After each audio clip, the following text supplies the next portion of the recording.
Their trio had been inseparable since the beginning of high school. Very different from each other, they seemed like an odd group to everyone, but nevertheless, they had been very good friends from the very first day they met. All three were beauties and had a good sense of style, which quickly made them quite popular among their classmates. They differed in character but complemented each other well, which was exactly why they became friends. Gabby was the main instigator among them, possessing natural beauty, charm, and a sense of style. With wavy, shiny black hair, large, sparkling dark brown eyes, and a slender body, Gabby was proud of how she always looked. With her beautiful and open smile, she could charm anyone and often used this tactic when she needed to get something from classmates, boys, or teachers. "You only live once," Gabby always told her friends. "And you should live beautifully." This phrase was her personal creed, by which she lived and tried to teach others to live. Even in school, she was the center of attention. Girls tried to be like her, boys tried to invite her on dates, giving her flowers and sweets, although Gabby rarely ate the latter, too concerned with maintaining her figure. A carefree, fun-loving girl, she enjoyed this popularity without much thought about the consequences of her frivolity. She changed boyfriends like gloves, sometimes allowing some handsome guy to call himself her boyfriend, then moving on to a typical bookworm who selflessly helped her pass some tests, assignments, or exams. Each time, she kept the guys as much as she could and enjoyed herself. So it wasn't surprising when she got pregnant and gave birth even before finishing school. What was positive about this event for Gabby's life was the baby, whom she loved with all her heart, as well as the fact that she became more responsible after becoming a mother. Unfortunately, the father of the child, though he acknowledged his daughter, refused to directly participate in her life, offering only to pay child support. Since then, the girl taking care of her daughter could only dream of finding a man who could love not only her, but also her daughter. This became her most cherished dream, as she really wanted to have a complete family. The second girl in the group was Anita. She was just as beautiful and led almost as active a lifestyle as Gabby from school days. The girl envied Gabby's thick and wavy hair, although she herself was the envy of many tall, long-legged, with long straight hair the color of raven wings. She was most proud of her large eyes, which seemed so because they were almost black. However, boyfriends didn't stick around in her life, despite her cheerful nature and beauty, but fortunately, Anita managed to avoid early pregnancy. After Gabby's daughter was born, she helped her friend take care of the child and often dreamed of someday being as happy. Anita saw no other happiness for herself than to find a suitable, good man with whom she could tie her life in marriage and eventually have several children with, as the girl dreamed of a large family since school. However, Anita wasn't lucky with gentlemen either, even after finishing school and university. No matter how hard she tried, she still couldn't find herself a husband. Yes, she had a few long-term relationships, but each of them ended either because of her boyfriend's infidelity, or because of the terrible character of her suitors, or because of their alcoholism and cruelty towards her. A couple of her men even got violent, prompting Anita to leave them. One such man, who bothered her for several months after their breakup, had to be reported to the police. He simply refused to let Anita go, despite treating her very poorly during their time together. The police became involved not only because the man constantly showed up at Anita's home or her workplace, but also because he tried to break into her apartment several times to catch her off guard and convince her to take him back. The man's escalating madness eventually forced Anita to turn to law enforcement. She simply no longer felt safe, and for a long time, she even stayed overnight at friends' places. However, feeling the danger emanating from her ex, Anita worried about Gabby and her little girl. After all, they were not to blame for the fact that the girl got involved with such a terrible man who refused to let her go. However, as soon as the police got involved in this situation, the man was sent to prison for several years. It turned out it wasn't his first brush with the law, and his former girlfriends also suffered greatly from his persistence and aggressive nature. And although Anita managed to get married and divorced due to her ex-husband's constant infidelity after that, she didn't lose hope and continued to search for her happiness. She wholeheartedly believed that all her trials and tribulations would someday turn into a real fairy tale where she would finally have a loving and faithful husband who would be kind and supportive and a bunch of lively children she could be proud of. As for the third friend, Dolores, she cared not only about her appearance but also about her career. From school days, she was a beauty, though not as dazzling as Gabby or Anita. She often wore her hair in a ponytail, which caused it to fade so that when she let it down, her light chestnut locks beautifully shimmered with dark golden strands. Her dress sense was more modest and less flamboyant than her friends, but always tasteful. Jackets that accentuated her slender figure, well-fitted trousers, and minimal accessories uniquely set her apart among her friends. From a young age, she excelled academically and often helped her friends in subjects where Gabby and Anita weren't as strong as Dolores. This was the subject of good-natured teasing from her friends, but Dolores didn't take it to heart and understood perfectly well that this was Gabby and Anita's way of trying to convince her that relaxation and fun were just as important as studying.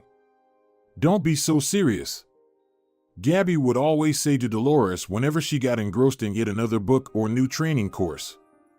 "You'll get wrinkles."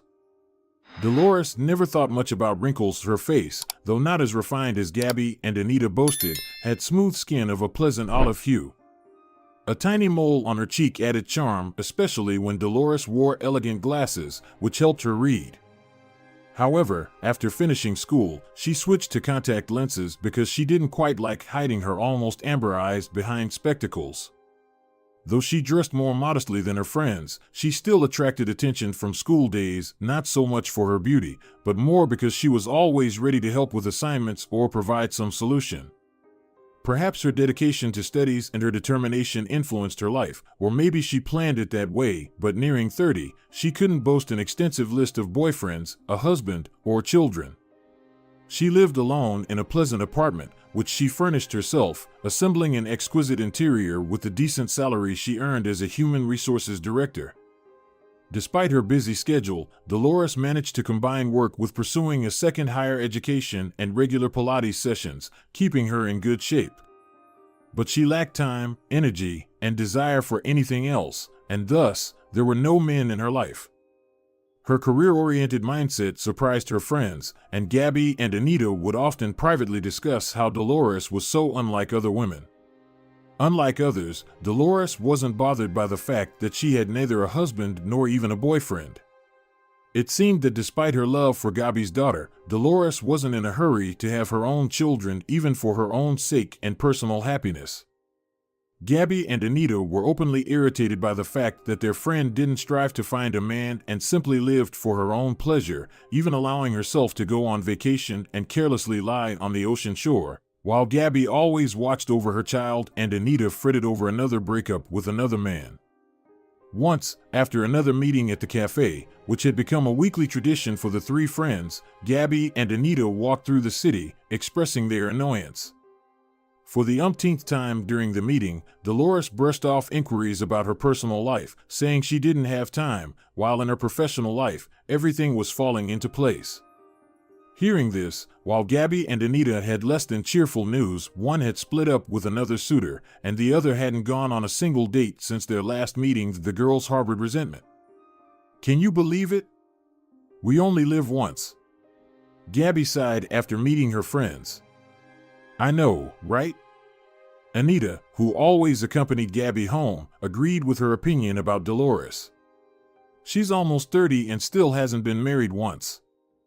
She'll end up alone, without children or a husband, if she doesn't get her act together." Gabby shook her head. "Something needs to be done. Otherwise, Dolores will just keep living her empty and meaningless life, hiding behind her career. We need to show her what real female happiness is like. You and I understand that work isn't everything. The best happiness for a woman is children and a husband." "I agree with you, Gabby, but how do we do that? I can't even imagine what we could do to make her realize how wrong she is." Gabby pondered but didn't know how to answer that question. "I don't know. We need to think. Listen, maybe we can find someone for her, huh?" Anita suddenly suggested. "And who are we going to find for her?" "Anyone will do." There are plenty of men around. As if we don't have acquaintances who would agree to meet her. Your cousin has asked about Dolores a couple of times. Oh, he's ambitionless and doesn't take care of himself at all. Dolores won't even look at him. We don't need the man to be good. Think about it, Dolores won't keep a good man anyway, she hardly has any experience. She's been with what, 2 or 3 guys since high school? Yeah, it seems like only 3, and she broke up with them strangely and quickly. Gabby frowned unhappily. Well, let her learn the hard way. Let her realize it's not easy to find a decent man in this world. Anita scratched her chin, lost in thought. We need someone who's not a complete idiot to catch her attention, but not too good, like a man. So you want someone to teach her how to choose men? Gabby smiled. So she understands how difficult it is to find female happiness? Exactly. And there are plenty of them around. All we need to do is find a man who might suit her taste. Look over there. Anita pointed somewhere. Gabby followed her friend's gaze and noticed an elderly man sitting on a bench at the edge of the park, around whom children were playing. No, Gabby shook her head. He's old, and look, there are kids around him. Probably his grandkids. At that moment, an elderly woman approached the man, whom he greeted with a smile, standing up, and they hugged. Yeah, you're right, and married too. Anita sighed, surveying again. Maybe that one? Gabby looked at the man indicated by her friend and thought. Handsome, fit, with well-groomed wavy hair, the man was unloading some boxes from a car. Clearly, he had just moved into their neighborhood, which worked in their favor. Oh. Gabby noticed another man approaching him, embracing him, then kissing him. No, this one definitely won't do. Yeah. I can see he's not into women. Anita sighed. The day was sunny, and their walk dragged on as they continued to scout potential men for Dolores, discussing various representatives of the opposite sex and speculating whether they were a good choice or not. Coming to a consensus was difficult. Some men seemed overly attractive for their friend, drawing more attention from Anita. Others were dismissed due to their age or other shortcomings that could clearly affect Dolores' willingness to even meet such a man. Finally, the women stopped at one of the shops to buy soda, and Gabby suddenly noticed a man sitting in the shade of a tree on the opposite side of the road. While Anita was paying for the purchases, Gabby managed to observe him very carefully. Not too old, though gaunt, with a thick beard and long, tangled hair, this man didn't resemble the typical homeless person he was. Gabby frowned, imagining the man without the beard and long hair, and suddenly realized that even considering he was homeless, he could still be considered quite attractive. She knew perfectly well what wonders could be done with his hair and overgrown beard to make him someone who could attract Dolores' attention. Don't frown. Anita nudged her friend's side with her elbow. You'll get wrinkles. Listen, I have an idea. Gabby replied, breaking into a satisfied smile. And it's simply brilliant. Oh? And what did you come up with? Look across the street. Anita glanced to where her friend was pointing and saw the homeless man. It took her a moment to understand Gabby's direction. Anita tilted her head to the side thoughtfully, studying the beggar sitting on the curb, who didn't even look up at passers-by, occasionally tossing change into his outstretched hand. He's not too old. If cleaned up, he might actually not be bad. Though, even if we clean him up, he's still homeless. Exactly. You get it? Well, say it, I'm a genius. Gabby laughed. Dolores will definitely be interested in him, but what can we take from him? He's homeless, after all. You're right. Let's go. Anita immediately grabbed her friend's elbow and dragged her towards the beggar. As soon as they approached, they noticed that the man was dressed fairly neatly, although his clothes had clearly seen better days, and the odor emanating from him indicated that he hadn't bathed in a while. Apparently, he was still trying to maintain some dignity, though life had clearly battered him. For a few minutes, the girls observed him before approaching. Collecting money for a drink? Anita snorted. I don't drink alcohol, the homeless man replied indifferently, not even lifting his gaze. I'm hungry, that's all. Gabby peeked into the bag where he dumped the change and shook her head. You've collected very little, she said. Listen, we have an offer for you. The man remained silent, looking sadly at his palm where another passerby had just placed a couple of coins. We want to offer you a very easy job, Anita nodded to her friend. Interested? If it involves heavy lifting, I won't be able to do it. Health isn't what it used to be, the man shook his head. No, it's a different kind of job. But we'll pay you well.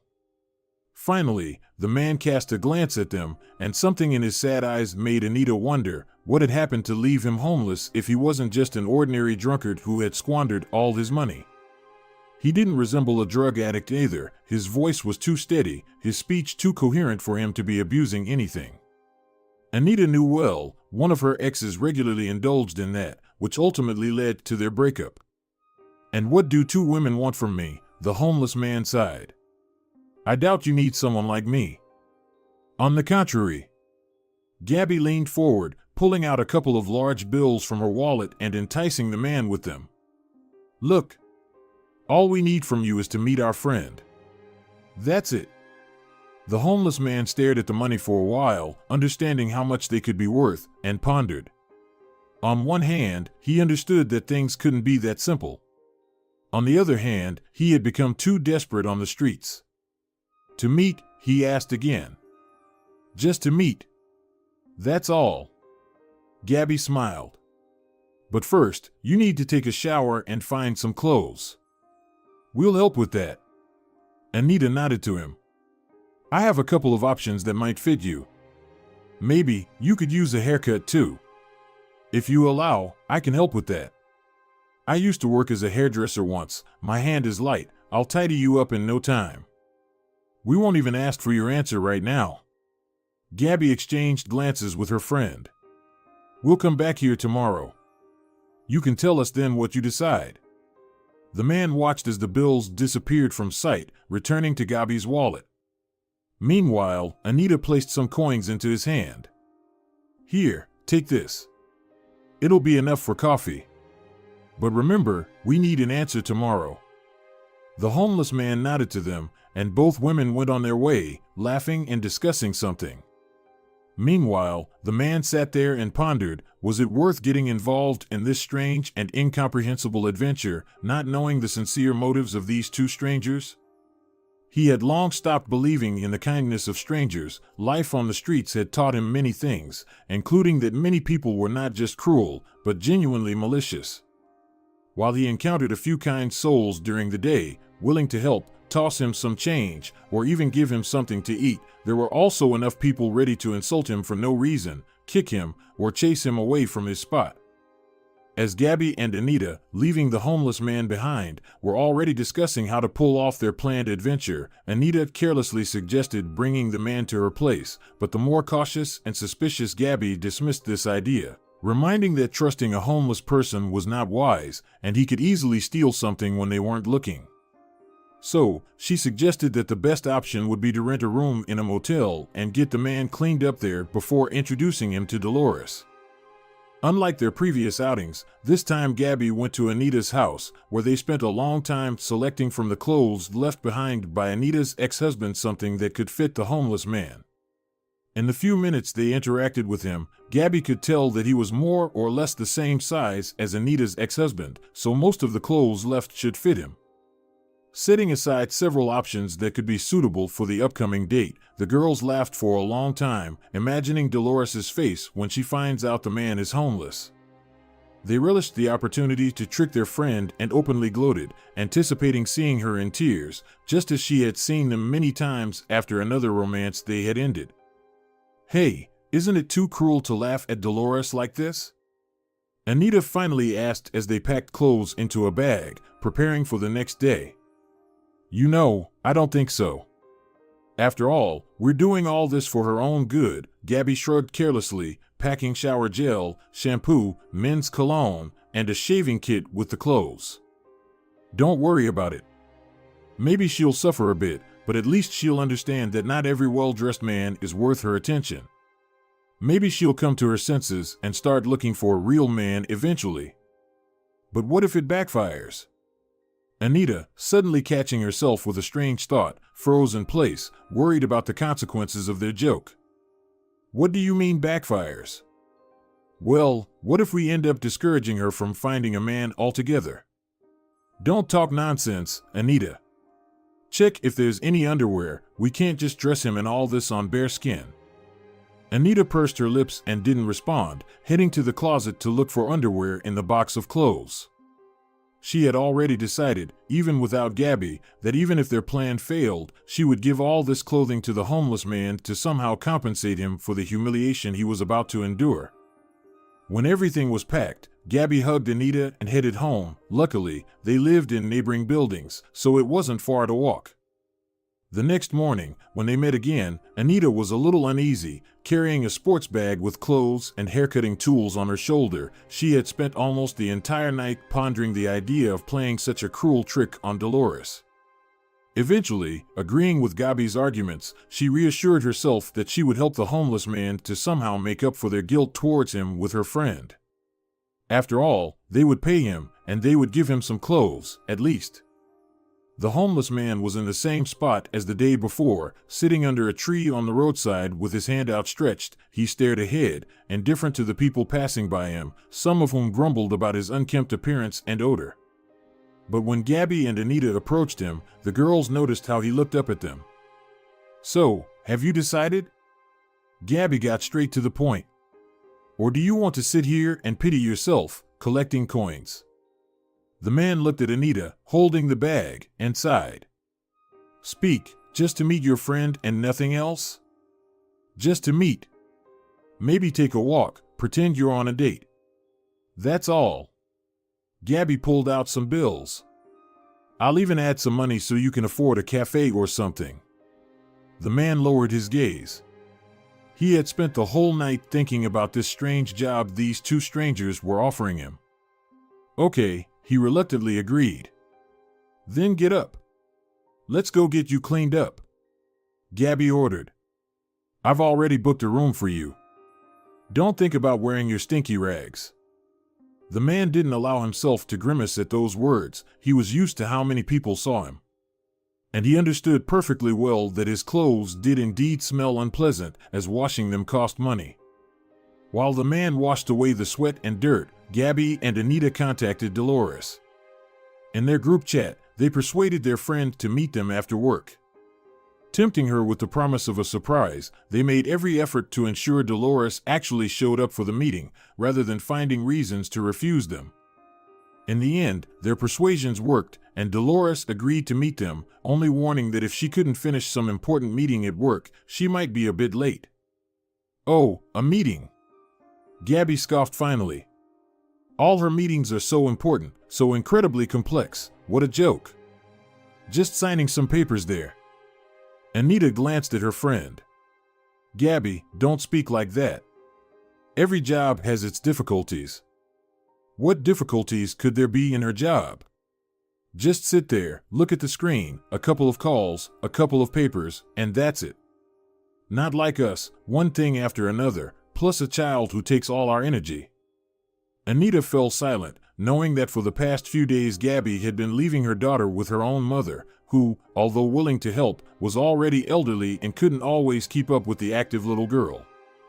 Finally, the homeless man approached Anita and Gabby, and they couldn't help but exhale in surprise. After he washed the dirt from his face, he became even more attractive than the women had previously thought. All right, sit down. Anita armed herself with a comb and scissors. That tangled mess on your head is quite a nightmare. The man obediently took a seat, remaining still as Anita trimmed his hair and beard. He had already doubted his decision 3 times, but stubbornly reassured himself that at least he could wash off the dirt, and that alone was reward enough, even if these 2 strangers somehow offended him later. But for now, they seemed quite decent. Finally, Anita finished her work and was pleased that her hand still remembered how to turn a messy pile of hair into a decent haircut, as well as tidy up the man's beard. Now he looked much more presentable than before. So, I'm done, Anita said, putting away her tools. Now for the little things. I brought some clothes for you, so you'll have a choice. Hopefully, we got the sizes right. Gabby handed the man a bag. Here, she said somewhat gruffly. As he disappeared into the bathroom, Anita exchanged glances with Gabby and suddenly realized that Gabby was getting nervous because the homeless man turned out to be much nicer looking than they had thought before. But there was no turning back now, and the meeting time was approaching, so they had no choice. In the bathroom, the man first looked in the mirror and froze for a few long moments in surprise. He looked at his reflection and couldn't believe his eyes. Anita had really outdone herself. He looked almost the same as he did long ago, before his life drastically changed because of one incredible twist of fate, turning everything upside down. Yes, he was undoubtedly thinner and more gaunt, but still, he saw a reflection he hadn't seen in many long years. The clothes they gave him seemed like a gift from the heavens: clean trousers, a fresh shirt, even a tie and a pair of shoes. To his surprise, everything fit, albeit a little loose, and he thought that if it weren't for the regular hunger he experienced, he might have looked much better. Although the shoes were slightly big, he didn't complain. Finally, he glanced at his reflection again, and his hands instinctively reached for the collar of his shirt. There was a time when he used to wear ties, and his fingers automatically wanted to adjust the knot, which wasn't there anymore. He caught himself realizing that in the shock of seeing his reflection, he had completely forgotten about the tie the girls had provided him. Though it was simple, gray, with barely noticeable stripes, he tied it around his neck and smiled, recalling the distant years when he dressed like this every day. But then he suddenly remembered that all of that was in the past, and the smile faded from his face. The man looked at his calloused hands, then lifted his gaze to his aging face, worn by all the trials he had endured, and sighed heavily. "Well? Is everything okay?" A knock came from the bathroom door. The man cleared his throat, opening the door. Anita and Gabby, seeing him, froze in surprise. "Wow," Gabby scrutinized him critically. "You don't look half bad." "Listen." Anita hesitated, studying the man's face. "We didn't even ask your name." "Julio." The man adjusted his shirt sleeves. "Well, Julio, I'm Anita, and this is my friend Gabby." Anita introduced them. "Enough with the pleasantries. It's time for us to go." Gabby waved her hand, glancing towards the bag lying in the bathroom. "And anyway, no matter how this ends, the room's paid for until tomorrow, so you can come back and get a good night's sleep on the bed, not wherever you usually crash. I'll leave you some clothes too, so." Anita smiled at the man. He didn't know how to respond to that, suspecting that he had somehow fallen into a trap that would backfire on him. As soon as they left the motel, the man began to attract attention. But whereas before passers-by looked at him with pity, disgust, or disdain, now, in his new clothes, clean and neat, he saw that there was not a hint of past hostility in people's eyes. They looked at him again as a human being. Realizing how much people's opinions always depended on others' appearances, the man felt melancholic but tried not to show it, walking alongside Anita and Gabby with squared shoulders and a proudly lifted head. Whatever these two wanted from him, he had to play his part properly, or there would be no reward. Arriving at the cafe, Anita and Gabby ordered coffee for them, and Julio was glad for the hot drink, which he used to enjoy drinking in the mornings before work. The wait was short, and soon Gabby noticed Dolores approaching the cafe. She walked confidently and steadily, talking to someone on the phone. Julio saw the girl as she approached their table and stood up, but as soon as he reached out his hand to introduce himself, he suddenly recognized her. Dolores, without even hitting decline on her phone, froze upon seeing the man before her. She couldn't understand how this could be. Standing in front of her was the only man who once instilled in her not only a love for learning but also a thirst for never giving up. She suddenly remembered how, in their second year, he helped her understand that in life, one should only rely on oneself and never give up, no matter how difficult it may seem. His psychology course not only helped her succeed in her professional life, but also maintained the balance within her that was necessary for any self-sufficient woman. "Professor?" Dolores breathed out. Anita and Gabby, upon hearing this, were stunned. Could it be that Dolores knew this person? They exchanged glances, but the shock prevented them from saying anything. Dolores. Julio grinned. Professor Fernandez, what a surprise. Dolores finally put away her phone. Julio glanced at Gabby and Anita, unsure whether he should respond. Surprise. Gabby suddenly piped up. Dolores seemed pleasantly surprised and incredibly happy to see her former teacher again, who had helped her through the difficulties of student life countless times during her education. She remembered vividly how he had not allowed her to drop out when she was going through a crisis, and it seemed to her as if she had no strength left to continue. Now she looked at him, unable to thank him enough for believing in her and instilling confidence in her heart. Anita and Gabby felt like intruders as they sat down at the table, because Dolores and Julio immediately began talking about the years gone by, inquiring about each other's successes. Dolores was surprised to hear from the professor that life had dealt him a heavy blow since they last saw each other.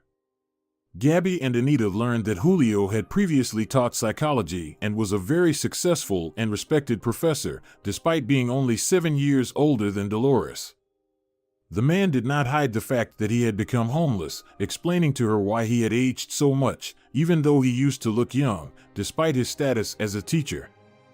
When he told her that Dolores's 2 friends had offered him money to meet her, they tensed up, but their friend didn't even frown, as if she didn't care that he had been lured under such pretenses. She would have time later to ask her friends why they decided to do that, but right now she was more concerned with Julio's story of how he ended up on the streets. The professor told his former student everything without holding back. A couple of years after Dolores graduated, the professor taught one of the groups at the university where the daughter of one of the city's influential figures was studying. This girl was a chronic truant, seemingly unconcerned about her studies. Usually, she solved all her problems either with money or by mentioning her father's name, but the strict and honest Professor Fernandez refused to give her a passing grade on the exam when he saw her for the first time all semester. He honestly assessed her knowledge, which was insufficient for a high grade, and she didn't like it at all. Angered by the professor, the girl slandered him, painting him in an unfavorable light. She accused him of harassment, and because of her father's influential position, everyone believed her. The scandal was enormous, and the man was fired from the university. In an instant, his reputation became so terrible that he was not hired by any other university, journals and publishers refused to print his articles, and no private practice dared to employ him. He couldn't even work as a tutor. With his reputation, it was impossible. Everyone avoided him. His savings kept the teacher afloat for a while, but when they ran out, he desperately began looking for other work. But there too, he faced failure. A spinal injury he suffered in his youth prevented him from getting a job involving physical labor. And for employment elsewhere, he lacked either experience or the necessary skills. When the money ran out, and he could no longer pay the mortgage, the bank seized all the property the man had. And that's how Julio ended up on the streets. The story touched Dolores deeply, and it was incredibly difficult for her to see her beloved professor in such an incredibly tough situation. She couldn't imagine how much he had endured, being deprived of the support of everyone he had once known. Professor. Dolores took Julio's hand in hers and smiled at the man. Don't worry. I know what to do.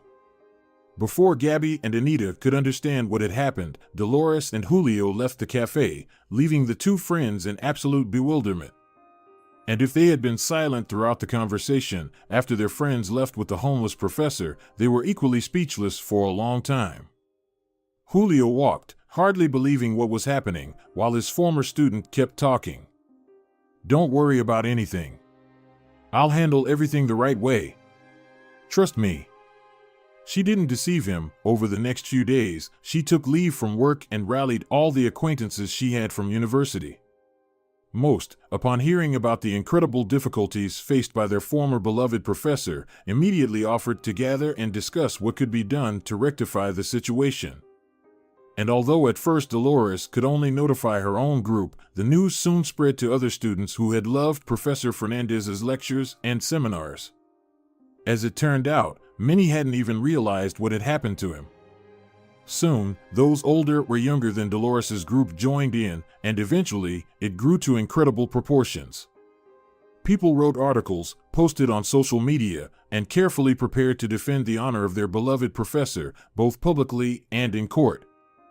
Julio Fernandez, suddenly among all the students he had once taught, couldn't believe his luck. They finally believed him. When it came to meeting with the girl who had slandered him, she panicked at the sight of so many people going against her. She immediately recanted her statements on her father's advice, who was furious at what his daughter's actions had led to. But she didn't get off easily. The court ordered her to pay a hefty fine for defamation. Due to the involvement of many of Professor Fernandez's former students, this case gained such extensive resonance in society that his name reigned in headlines and publications for a long time. Everyone who could wrote about him.